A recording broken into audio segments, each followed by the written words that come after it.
Good afternoon, ladies and gentlemen, members of cabinet, members of the diplomatic corps, permanent secretaries, cabinet secretary, invited guests, ladies and gentlemen, my fellow Saint Lucians at home and abroad, and friends of Saint Lucia. As we celebrate the 47th anniversary of Saint Lucia's independence, I address you with profound pride, deep gratitude, and a renowned purpose. Let me first of all thank all the organizers for your contributions to this year's Independence Day celebrations. This year's celebrations hold special significance to my administration.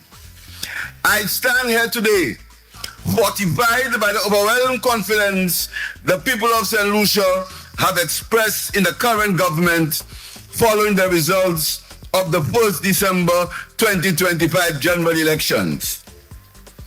The people have made a clear statement at the polls, and their choice must therefore be respected as we move the country forward together.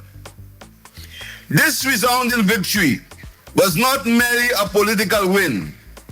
It was an emphatic endorsement of a vision and a developmental agenda that put the people of Saint Lucia first.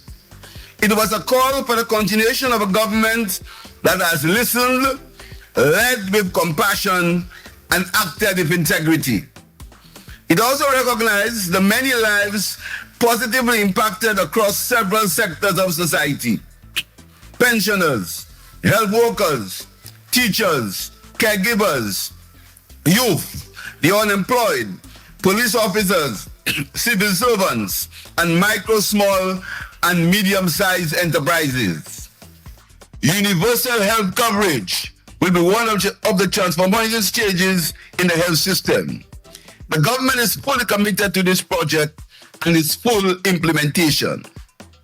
We are aware and concerned about the geopolitical situation facing our country.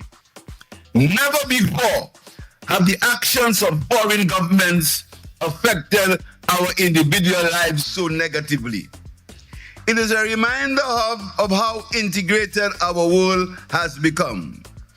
Unfortunately, we have little control over most of these geopolitical events, and frankly, little chance of influencing them without at least short-term negative responses and possible displacement and sacrifice.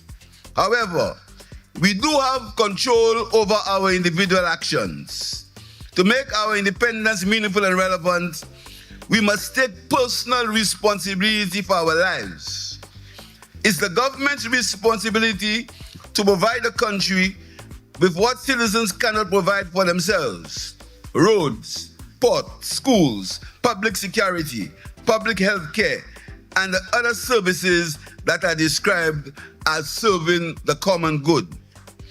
And it is the responsibility of every citizen to take responsibility for their own actions. There are many aspects of our lives that we can control and take individual responsibility. I refer to the preservation of the environment, a stop to littering and dumping of vehicles and used furniture on our roadsides and our rivers. We are all called to discourage malicious damage to buildings and public places, pay our taxes in a timely manner, obey the rule of law, and respect the rights of others. Drunk and reckless driving continues to cause unnecessary death and distress, now a major strain on the country's health system. Vehicle accidents have become a health problem. There are simply too many unnecessary vehicle accidents and deaths on our roads caused by reckless driving. Apart from compromising the quality of life of victims of vehicle accidents, there are also economic costs arising from higher insurance premiums for owners of motor vehicles. This call for personal responsibility and renewed commitment to acceptable social norms will be even more important as we navigate complex geopolitical tensions. We need to refocus our efforts to adapt to a social and economic life in our country in this changing environment. We will continue to find innovative ways to reduce unemployment among our young people by advancing the youth economy and business startups, ensuring that young people are the architects of our digital and creative industries. We will continue to provide support through grants, soft loans, mentorship and training, ensuring that young Saint Lucian entrepreneurs have the necessary resources and conducive business environments to turn their hobbies and skills into thriving global enterprises. This year, we will take steps to remove systemic impediments and improve the ease of doing business. This will be necessary to enable a speedy and efficient implementation process for both public and private sector projects for economic expansion. We have merged education, youth and sports development, and digital transformation into a single portfolio to ensure our young people have the knowledge and skills to be productive in this rapidly changing world. We remain committed to implementing free early childhood education to ensure that our children get the right start they need to navigate the emerging education system. We believe that education should be a lifelong process for everyone, and so we are committed to ensuring that our special and differently able citizens have a place in our education system. To move forward together, our society must be compassionate and caring, where we strive to make our country the best place to live and work in the world. This means supporting the needy and less fortunate, and striving for a society where criminal behavior is discouraged and called out. Criminality must find no comfort in our society.